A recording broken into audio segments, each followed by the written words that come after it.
In preparation for the Met Gala, I'm rating themes from previous years and deciding which one was my favorite. Here's my criteria that I'm basing the rating on, and let's jump back into it. The 2021 and 2022 Met exhibitions go together because the Met Gala was split into two parts due to COVID. The 2021 exhibit was called In America, a Lexicon of Fashion, celebrating, as the name would suggest, American fashion, and the dress code was American independence. So essentially, you could wear anything that referenced American fashion and history, which is a wide array of things. Some people went old Hollywood glam, we got a little Western, we got some 70s, some 90s. The red carpet was really all over the place, and in all fairness, that was kind of the point. The exhibit is showcasing how diverse and rich America's culture is, but I don't know, this theme just really didn't hit for me. It's like the theme was too broad, but at the same time, I found so many of the looks really underwhelming and forgettable. Like I can count on one hand the amount of looks that actually stood out to me. We have Kendall Jenner's Givenchy My Fair Lady dress. Even though Audrey Hepburn was not American, she was in a lot of old Hollywood films, so I get it. I think it still makes sense. I also love Lupita Nyong'o's Denim Versace dress. Like, what is more classic and American than denim? This is so fab. Tyler Mitchell's baseball-inspired suit was really cool. Baseball is America's favorite pastime. I thought this was so cute and clever. And continuing the sports theme, we have Sierra in this custom jersey gown. Football is obviously a very American sport, and I thought it was a cute idea for her to wear a dress inspired by her husband Russell Wilson's Seattle Seahawks jersey. But other than that, I wasn't really gagged by most of the looks I saw, so I'm going to give this year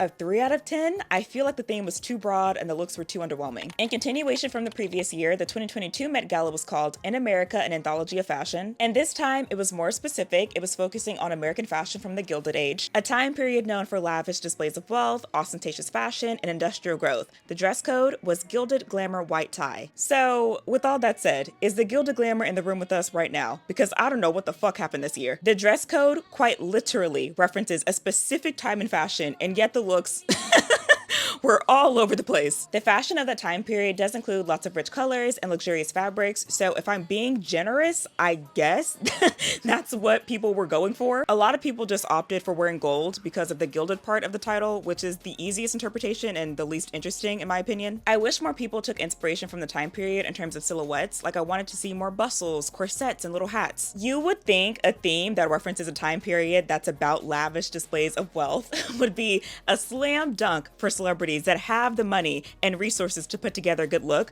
but nope. There were a handful of good moments, but overall I think this theme was a chop, so I'm going to give it a 2 out of 10, not because the theme was actually bad, but because most of the celebrities somehow managed to fuck it up.